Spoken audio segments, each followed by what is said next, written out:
There are more than 760 people now confirmed dead in southeastern Africa.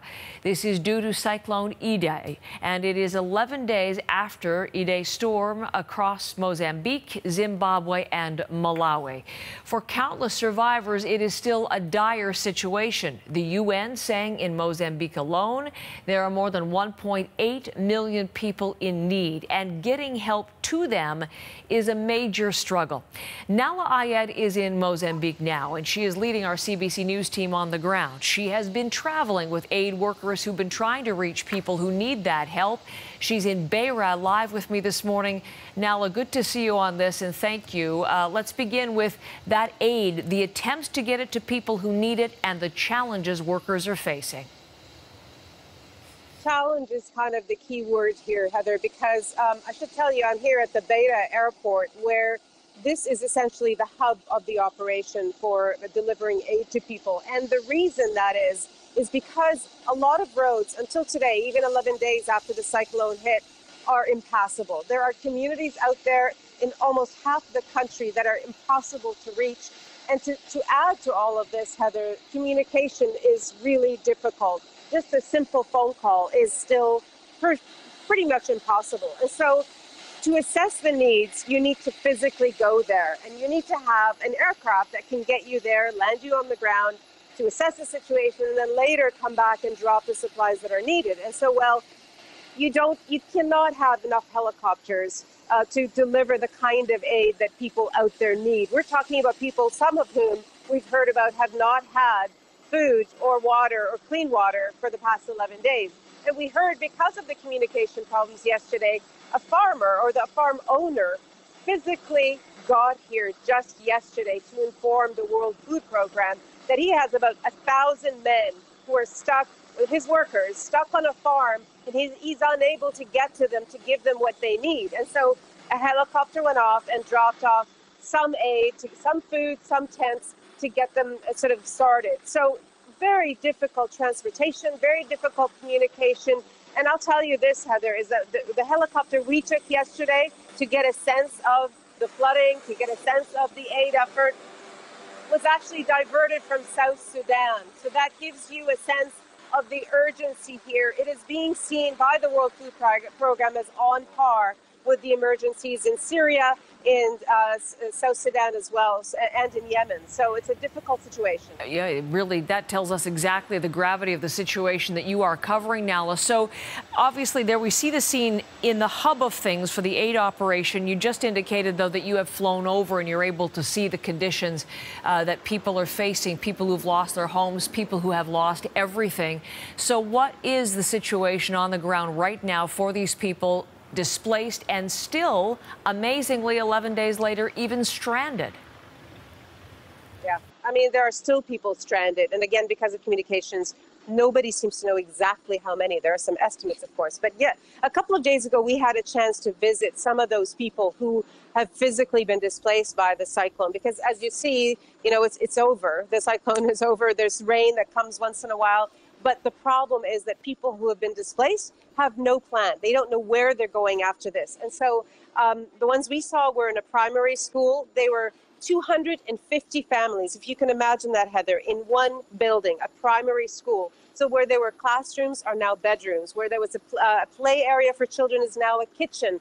The desks are being used as prep area for cooking. And so they're in a difficult situation, very young children, and many, many children living in these situations with very basic supplies, again, trying to get the kinds of supplies they need to them in this city too is difficult. So that is just one fraction of the number of people who have been displaced by this crisis. And we spoke to people whose homes were entirely destroyed, Heather, actually had to run out during the storm to escape the destruction that was befalling their homes. And so what we've heard today is that that number of displaced people has now grown to over 125,000 people. So they're displaced and sheltered in schools, in makeshift camps, many of which have yet to be actually reached by aid workers. That's how remote and isolated and stranded they are.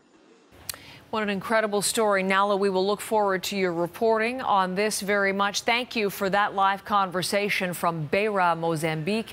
Our Nahlah Ayed leading the CBC News team now on the ground. Zimbabwe has just ended 2 days of national mourning as a result of Cyclone Idai. The number of deaths attributed to that storm continues to rise.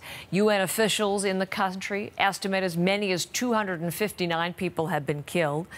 Certainly at least 150 have died, and many more are still missing. As we've been saying this morning, Zimbabwe, one of 3 countries dealing with the aftermath of the cyclone, considered one of the worst storms ever to hit that hemisphere. 750 people have been killed across the 3, Zimbabwe, Malawi, and as you heard from Nahlah Ayed just moments ago, Mozambique. We're going to focus, though, on the Zimbabwe situation now, and in Harare, where we look at the situation there through the eyes of Monique Morazain, who is the Assistant Country Director for CARE Zimbabwe. Monique, a Canadian, so good to meet you on this in so many ways, and thank you for being on our program this morning, Monique. Thank you for having me. I mentioned much of our coverage of this disaster has focused so far on Malawi and on Mozambique, and I know you were listening to Nahlah's reporting right there. So your conversation really is our first opportunity to get a sense of the situation in Zimbabwe. What is the current picture? What are the conditions that you and your team are seeing there in Zimbabwe? As your reporter said earlier regarding Mozambique, we have a similar challenge in regards to access. It's definitely been the major challenge since the beginning of the crisis. Some of the most affected areas, especially Chimanimani in Zimbabwe, have been inaccessible in the last few days, well, since the beginning of the crisis, and it has been very challenging in that context.